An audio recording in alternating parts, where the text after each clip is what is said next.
मैं शशि सिडाना स्वागत करता हूं आपका आपके अपने YouTube channel chemistry and GK Shashi Sidana पर। स्टूडेंट्स, हमारे रीड जेट पटवार आरपीएससी एसआई एसएससी या किसी भी कम्पिटिटिव एग्ज़ाम की जनरल साइंस संबंधी ग्रुप में जुड़ने के लिए स्क्रीन पर दिए गए हमारे मोबाइल नंबर 9928782905 पर अपना नाम व पता लिखकर व्हाट्सएप करें। आपको संबंधित ग्रुप में ऐड कर दिया जाएगा, जिसके नियमित लेक्चर आपको प्राप्त होते रहेंगे। इसी कड़ी में हम आगे बढ़ते हुए आज हमारा टॉपिक जो डिस्कस कर रहे हैं, गोलीय दर्पण से परावर्तन का भाग 3, reflection by spherical mirror part 3। तो इसमें हम डिस्कस करेंगे एक तो उत्तल दर्पण द्वारा प्रतिबिंब निर्माण और दूसरा दर्पण के उपयोग। तो सबसे पहली बात, हम जो अवतल दर्पण पिछला वीडियो हमने डिस्कस किया था, पिछला टॉपिक हमने डिस्कस किया था अवतल दर्पण द्वारा प्रतिबिंब निर्माण। तो पहले उसके उपयोग डिस्कस करेंगे।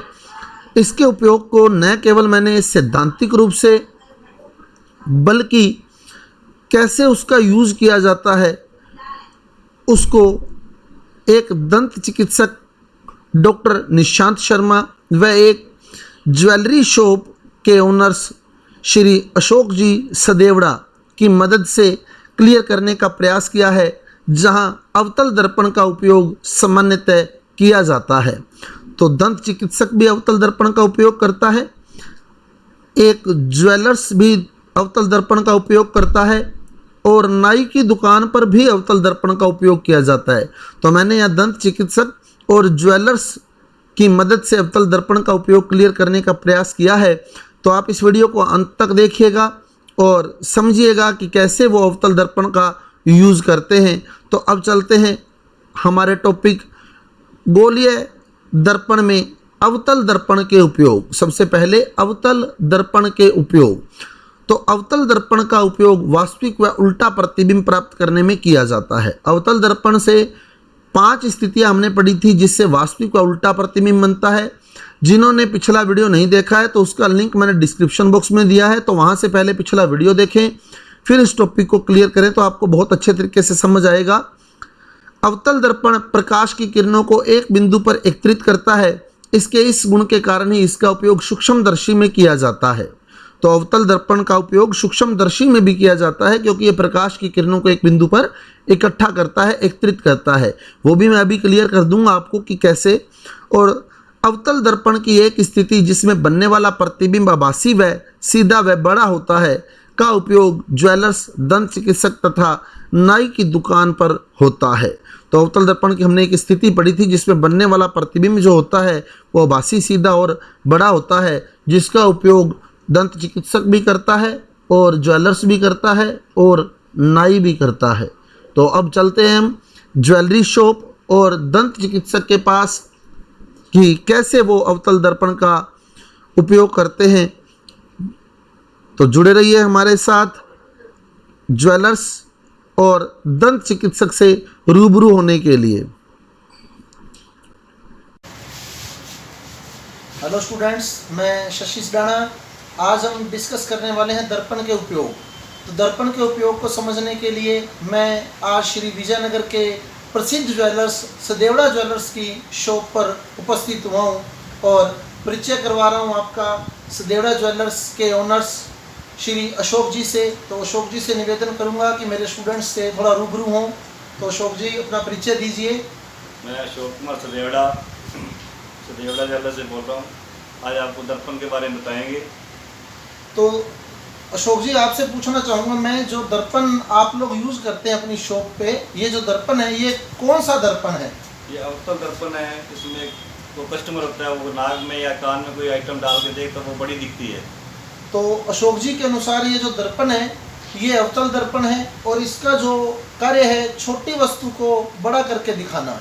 कोई भी कस्टमर जब इनकी शॉप पर आता है तो जब वो नाक या कान में कोई आभूषण पहनता है तो वो आभूषण जो होता है वो छोटे की बजाय बड़ा दिखता है, ताकि वो डिजाइनिंग जो है उसकी बहुत अच्छी तरह से देख सके।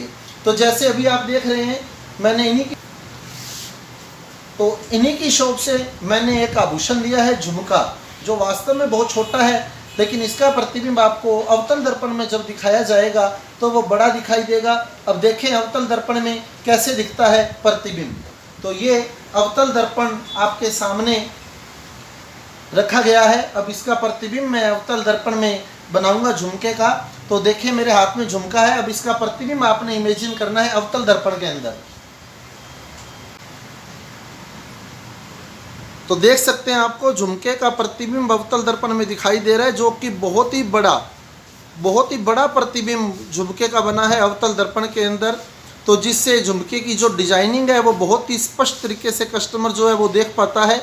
तो इस तरह अवतल दर्पण का उपयोग किया जाता है छोटी चीज़ को बड़ा करके देखने में। तो ये था अवतल दर्पण का उपयोग।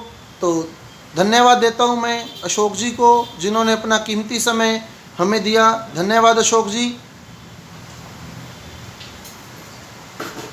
स्टूडेंट्स, तो अब मैं अवतल दर्पण के उपयोग को ही आगे बढ़ाते हुए श्री विजयनगर के famous dentist doctor Nishant Sharma के पास पहुंचा हूं। तो डॉक्टर निशांत शर्मा से मैं रिक्वेस्ट करूंगा अपना पूरा परिचय देते हुए मेरे स्टूडेंट्स को अवतल दर्पण कनकेव मिरर के यूजेज के बारे में थोड़ा क्लियर करें। तो डॉक्टर निशांत शर्मा, मेरे स्टूडेंट्स आपके सामने हैं। नमस्कार जी। पहली बात तो बताऊं, मैं खुद शशि सर का शिष्य रहा हूँ और एक डेंटिस्ट का जो यूज है अवतल दर्पण में कनकेव मिरर के लिए, वो ये है कि ये दांत की एक बड़ी इमेज, मतलब एक बड़ा प्रतिबिंब हमें दिखाई देता है, जिसकी वजह से हम उसके अंदर लगा कोई कैविटी, मतलब कीड़ा, या उसके अंदर किसी भी तरह के कोई दाग हैं, उनको साफ देख सकें और पेशेंट को उसकी सहायता से बता सकें कि उसके दांत में क्या परेशानी है, जिससे कि हम उसका आगे पूरा इलाज करके और उसके दांत को सही कर सकें। तो अभी एक पेशेंट डॉक्टर निशांत शर्मा के पास बैठे हैं, तो उनके दांत का ये ट्रीटमेंट कर रहे हैं। तो हम देखते हैं कि कैसे ये ट्रीटमेंट करते हैं उनके दांत का, अवतल दर्पण का उपयोग करते हुए कैसे अवतल दर्पण का यूज़ करते हैं दांत को देखने में। तो चलते हैं आगे, पेशेंट के दांत देखते हैं जिससे अवतल दर्पण के द्वारा। तो स्टूडेंट्स, अभी आप देख रहे हैं डॉक्टर निशांत शर्मा जो है वो एक पेशेंट के दांत देख रहे हैं इस अवतल दर्पण के द्वारा। अवतल दर्पण में वो दांत जो हैं बड़े दिखाई दे रहे हैं इन्हें, और ताकि उसका प्रतिबिंब जो है ये क्लियरली सीन कर रहे हैं, उसमें बिल्कुल स्पष्ट तरीके से प्रतिबिंब इन्हें दिखाई दे रहा है। तो इस प्रकार एक दंत चिकित्सक, एक डेंटिस्ट अवतल दर्पण का उपयोग करके पेशेंट के दांत जो है वो अच्छे तरीके से देख पाता है।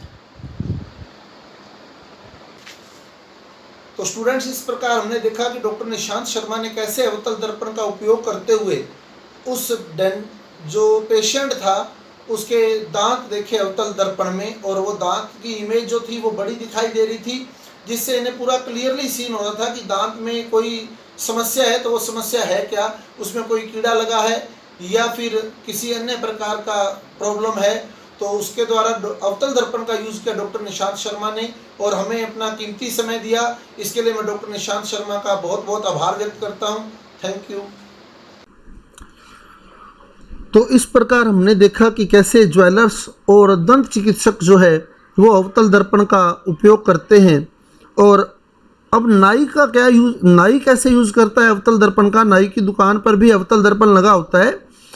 नाई के जब नाई कटिंग करता है तो बालों का एकदम एग्जैक्ट व्यू देखने के लिए कस्टमर के बिल्कुल बैक साइड में बड़ी शॉप्स के अंदर अवतल दर्पण का ही उपयोग किया जाता है, क्योंकि उसमें फिर बनने वाला प्रतिबिंब बासी सीधा और बड़ा होता है, और वो अपनी जो हेयर कटिंग की है नाई ने, बार्बर ने, तो वो उसको क्लियरली सीन कर पाता है कि कैसे उसने हेयर कट किया है।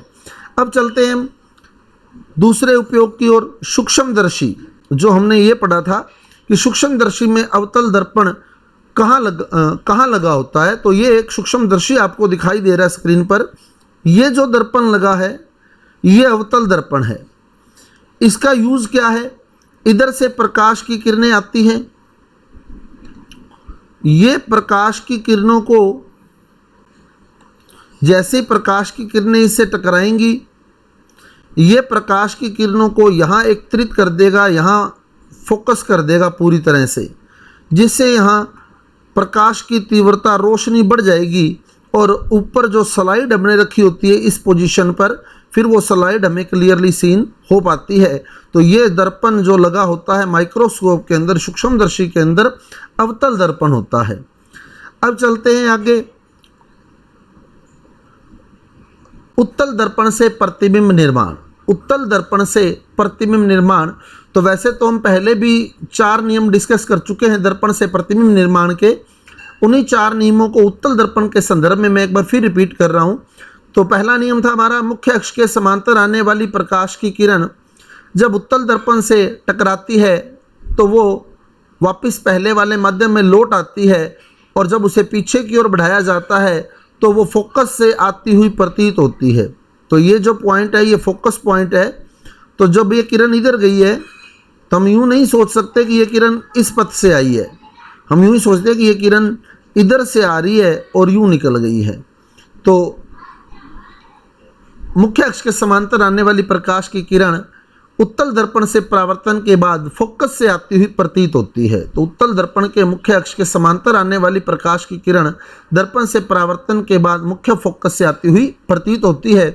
दूसरा नियम बिल्कुल अपोजिट रहेगा, इस तरह से कि ये अब किरण यूँ जाएगी तो अपने को यूँ लग रहा है ये फोकस में जाएगी, अपने को ऐसे आभास हो रहा है कि ये यूँ चली है और ये फोकस में जाएगी, लेकिन सही में फोकस में नहीं जाती, यहाँ से टकराकर मुख्य अक्ष के समांतर हो जाती है। तो अब क्या कहते हैं, फोकस की ओर जाती हुई प्रतीत होने वाली किरण। अब अपने को प्रतीत हो रहा है कि ये फोकस की ओर जाएगी, ये एफ पॉइंट है जहाँ से ये क्रॉस हो रही है, ये पॉइंट एफ है। अब अपने को प्रतीत हो रहा है कि ये फोकस से जाएगी, लेकिन वास्तव में ये फोकस से नहीं जाती, दर्पण से परावर्तित होकर मुख्य अक्ष के समांतर हो जाती है। तो उत्तल दर्पण के मुख्य फोकस की ओर जाती हुई प्रतीत होने वाली प्रकाश की किरण दर्पण से परावर्तन के बाद मुख्य अक्ष के समांतर हो जाती है।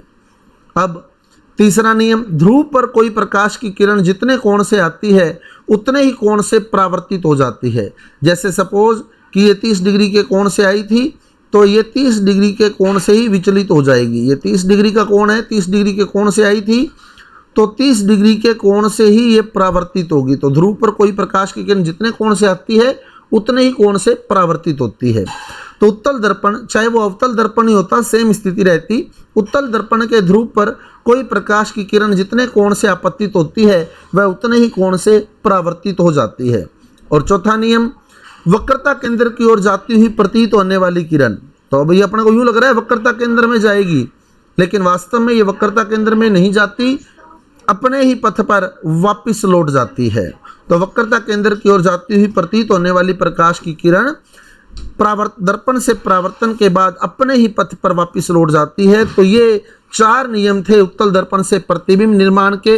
इन 4 में से हम किन्हीं भी 2 नियमों का यूज करते हुए, इन चारों नियमों का उपयोग से किन्हीं भी 2 नियमों का उपयोग करते हुए उत्तल दर्पण से प्रतिबिंब निर्माण की स्थितियां हम क्लियर करते हैं। उत्तल दर्पण और अवतल लेंस से प्रतिबिंब निर्माण सेम प्रकार से होता है। अवतल लेंस में भी हमने 2 स्थितियां पढ़ी थी, उत्तल दर्पण में भी हम 2 स्थितियां पढ़ेंगे। तो वो 2 स्थितियां कौन कौन सी है, वस्तु अनंत पर है और अनंत के अलावा कहीं भी स्थित है। वस्तु अनंत पर है या अनंत के अलावा कहीं भी स्थित हो, प्रतिबिंब अनंत पर है तो एफ पर बनेगा, और अनंत के अलावा कहीं भी स्थित हो तो पी व एफ के बीच यानी ध्रुव और फोकस के बीच बनेगा, और दर्पण के पीछे बनेगा, दर्पण के पीछे भी बनेगा। प्रतिबिंब का आकार हमेशा छोटा रहेगा और प्रतिबिंब जो होगा वो हमेशा आभासी और सीधा होगा। तो पहली स्थिति, जब वस्तु अनंत पर है, जब वस्तु अनंत पर है, तो जब वस्तु अनंत पर है तो प्रतिबिंब एफ पर बनेगा, प्रतिबिंब जो होगा वो फोकस पर बनेगा। तो हम देख रहे हैं ये फोकस से होकर जा रही है, मुख्य अक्ष के समांतर आने वाली प्रकाश की किरण फोकस से जाती हुई प्रतीत होती है। तो एक और प्रकाश की किरण मुख्य अक्ष के समांतर आई, वो भी दूर जाएगी इससे, लेकिन जब उसे पीछे की ओर बढ़ाएंगे तो वो भी फोकस से जाती हुई प्रतीत होगी। तो ये दोनों किरणें फोकस पर जाकर मिली हैं, अतः यहाँ प्रतिबिंब जो है वो फोकस पर बनता है, इस पॉइंट पर बनता है, मुख्य फोकस पर बनता है। तो जब वस्तु अनंत पर होती है तो प्रतिबिंब एफ पर बनता है, दर्पण के पीछे बनता है, और प्रतिबिंब का आकार जो होता है बहुत छोटा बिंदुवत होता है, और प्रतिबिंब हमेशा आभासी और सीधा बनेगा। अब स्थिति 2, तो स्थिति 2, वस्तु अनंत के अलावा कहीं भी स्थित हो, तो वस्तु अनंत के अलावा कहीं भी स्थित हो, जैसे हम सामने आपको उत्तल दर्पण दिखाई दे रहा है तो हमने एक वस्तु रख दी F व C के बीच, F व C के बीच। नियम वही लगाएंगे, मुख्य अक्ष के समांतर प्रकाश की किरण आ रही है, दर्पण से टकराएगी, मुड़ जाएगी, फोकस से जाती हुई प्रतीत होगी। ध्रुव से कोई किरण आ रही है, ध्रुव पर आई कोई किरण, वस्तु से जितने कोण से आई उतने ही कोण से मुड़ जाएगी। तो हम देखें तो ये किरण और ये किरण कभी मिल नहीं सकती, तो इसको पीछे की ओर बढ़ाएंगे। तो हमने इसको पीछे की ओर बढ़ाया, तो जहां ये किरणें मिली इस पॉइंट पर, वहां वस्तु का प्रतिबिंब बनेगा, और ये प्रतिबिंब जो होगा वस्तु के आकार से छोटा। तो ये देख सकते हैं आप, प्रतिबिंब बना है यहाँ, तो ये वस्तु के आकार से छोटा बना है और ध्रुव तथा फोकस के बीच बना है, ध्रुव तथा फोकस के बीच बना है, और आभासी व सीधा बना है। वास्तविक तो वो होता है जहाँ किरणें वास्तव में मिले, तो यहाँ जस्ट हमने इमेजिन किया है, कल्पना की है किरणों को पीछे की ओर बढ़ाकर, अतः ये प्रतिबिंब जो है आभासी बना है। तो वस्तु जब अनंत के अलावा कहीं भी होगी तो प्रतिबिंब की स्थिति हमेशा P और F के बीच होगी, दर्पण के पीछे बनेगा, और प्रतिबिंब का आकार जो होगा वस्तु से छोटा होगा, और प्रतिबिंब की जो प्रकृति होगी वो आभासी व सीधा होगा। तो ये थे उत्तल दर्पण से प्रतिबिंब निर्माण की दो स्थितियां।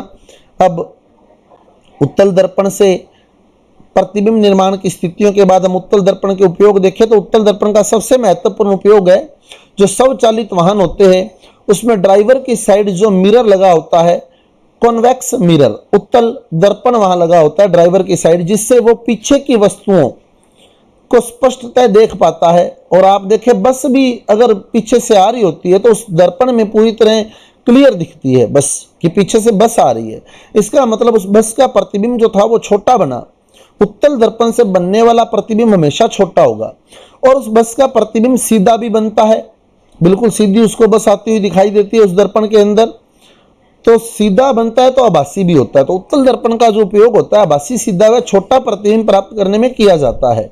इसके इसी गुण के कारण ही स्वचालित वाहनों में ड्राइवर की ओर पीछे के वाहनों को देखने के लिए इसका उपयोग किया जाता है।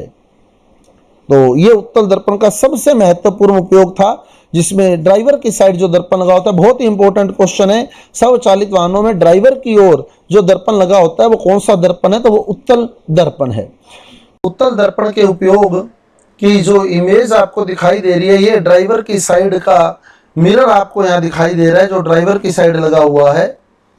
तो आप स्पष्ट देख रहे हैं ये जो मिरर है ड्राइवर की साइड लगा हुआ मिरर है, और इसमें जो पीछे से साधन आ रहे हैं वो बिल्कुल ड्राइवर ये साधन जो है बिल्कुल स्पष्ट देख रहे हैं। देखें आप, अब आप इन साधन का जो स्वचालित वाहनों का व्यू है आप देख सकते हैं, छोटा है, सीधा है और आभासी है।